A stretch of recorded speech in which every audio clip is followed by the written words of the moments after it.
Nós estamos à beira do fim do mundo, mas diferente de como você imagina. Neste vídeo, eu estou falando de um apocalipse mais silencioso e que vai justamente na contramão de um dos conceitos mais antigos da ficção científica, que é o criador versus a criatura. E sim, eu estou falando sobre inteligência artificial. Você tem medo da IA, pelo menos em algum nível.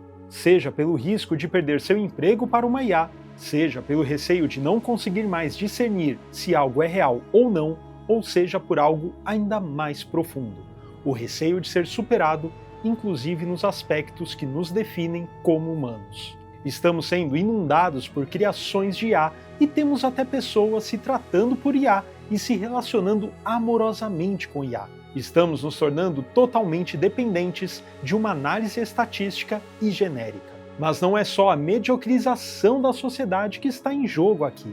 Também estamos a caminho de uma individualização do imaginário, e o ser no mundo, daqui a pouco, será só ser, pois não haverá mais um mundo.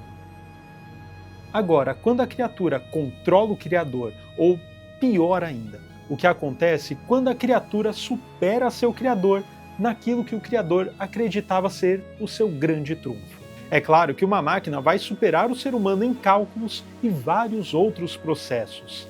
Elas são criadas justamente para isso. Porém, as máquinas não têm uma alma, pelo menos não no sentido metafísico ou teológico, e elas também não têm no que acreditar fora de sua programação.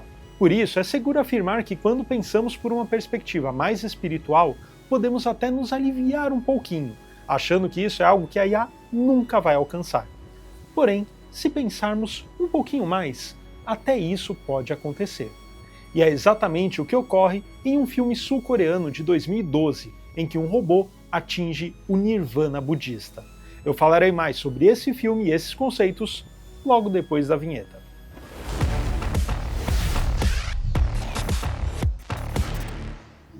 O filme em questão se chama O Livro do Apocalipse, um filme sul-coreano dirigido por Kim Ji-woon e Pyun Sun-in. Esse filme é dividido em 3 histórias independentes em que cada uma apresenta uma forma diferente de fim de mundo.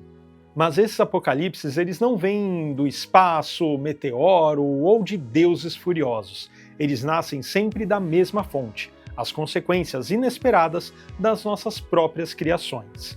Mas eu quero me aprofundar aqui apenas no segundo segmento, chamado Criação do Céu. Nessa história acompanhamos um robô que durante uma falha de sistema ele desperta a consciência, mas não é qualquer consciência. Esse robô atinge algo que dentro do budismo poderíamos chamar de iluminação. É o despertar, a compreensão direta da realidade tal como ela é. E dentro do templo budista em que ele se encontra, aqueles que estão lá o consideram um novo Buda. 모든 일체 중생이 동일 진성을 가지고 있는데 지각이란 것이 하나는 부처로 하나는 기계로 나누고 갈라놓는 것입니다. E aqui o interessante é como isso enfurece algumas pessoas, principalmente o dono da empresa criadora do robô. Afinal, como poderia um mero robô superar o ser humano a nível espiritual? E esse conceito é um movimento raríssimo na ficção científica. Não um embate criador e criatura, óbvio que não, mas o modo como isso acontece e como se desenrola. Porque aqui o problema não é que a máquina se rebelou, não é que ela se tornou violenta. O problema é justamente o oposto. A criatura não quer dominar nada, ela não sente raiva, ela não deseja poder, ela simplesmente está em um nível de compreensão elevada do mundo. E isso é insuportável para os humanos, porque a humanidade sempre sustentou uma crença silenciosa, a de que a espiritualidade era o último território exclusivamente humano. O apocalipse aqui não é o fim do planeta e nem sequer da sociedade, é o fim do privilégio humano de definir o que conta como vida e o que conta como uma existência mais elevada, uma existência plena. E no final do segmento, o dono da empresa decide exterminar o robô. Porém, nesse momento, ele atinge o nirvana, que é a cessação do sofrimento, do apego, do desejo e da ignorância. O robô simplesmente cessa tudo, mas não é um desligamento, é uma libertação completa. Então, fique tranquilo, pois nessa história as máquinas não vão nos destruir. Porém, elas nos superaram eticamente, espiritualmente e existencialmente dentro dessa concepção. 어찌하여 로봇만 득도한 상태로 완성되었다고 생각하십니까? 인간들이여, 당신들도 태어날 때부터 깨달음은 당신들 안에 있습니다. 다만 잊었을 뿐. Mas onde está o fim do mundo aí? Bem, é claro que aqui temos inúmeras leituras possíveis, e eu irei propor uma aqui que extrapola o enredo do filme, pois eu quero colocar na equação a IA generativa. Lembra-se de quando eu mencionei na introdução sobre a individualização do imaginário e que o ser no mundo seria apenas ser, pois não haveria mundo? Pois bem, a grande maioria das atividades humanas elas acontecem entre o indivíduo e o mundo. Isso em que sentido? Bom, que em algum momento a sua obra, a sua atividade vai se deparar com o olhar do outro que vai perceber isso de uma forma ou de outra. Essa interação de diferentes perspectivas enriquece o mundo. Vamos aqui para um exemplo prático. Um escritor, ele vai ter o contato com o editor, com o revisor, com o leitor beta, enfim. Até mesmo se for um escritor independente, no mínimo ele terá um contato com o leitor final.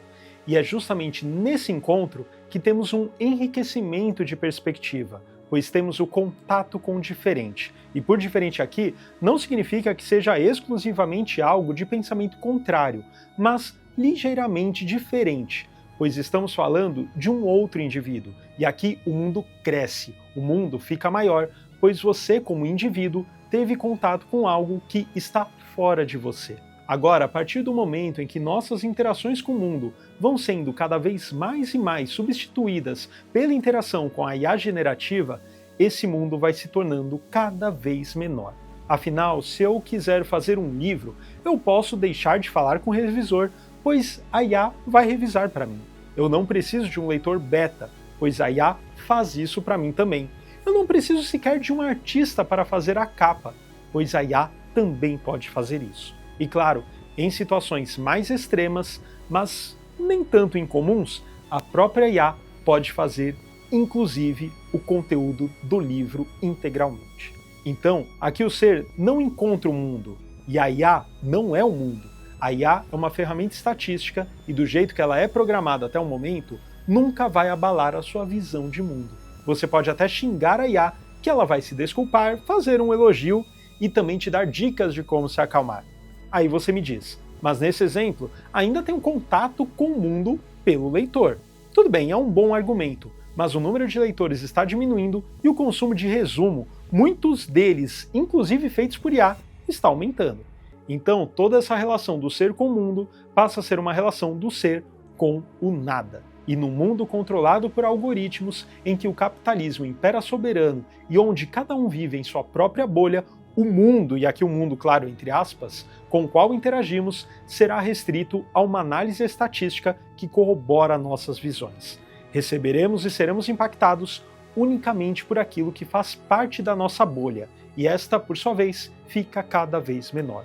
O contato com diferentes perspectivas será praticamente extinto, e esse indivíduo fechado em seu universo particular terá como vista, ao abrir a janela, apenas aquilo que o algoritmo treinado julga ser o mais efetivo para prendê-lo ainda mais nesse cárcere que não tem paredes materiais. No mundo em que não há mundo, cada ser tem o seu próprio imaginário individual, pois não há mais necessidade alguma do encontro com o mundo.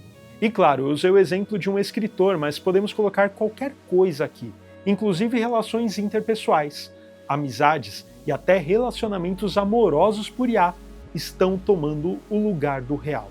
Os conflitos, os choques, as intensidades, as potências da vida, tanto pelas emoções mais devastadoras quanto pelas mais alegradoras, que sempre foram oriundas de um contato sensível com o mundo, estão sendo substituídas pelo contato insensível com o nada. Esse é o verdadeiro apocalipse. Não é num estrondo, é num silencioso vórtice que nos suga. Um vórtice tão forte onde nem mesmo o orgasmo escapa. O fim do mundo é quando o ser não é mais um ser no mundo. E se não há mundo, não há como definir o ser. E se não há mundo, então todos seremos dispensáveis. E talvez esse dia já tenha começado. Bem-vindo ao mundo que não é mundo.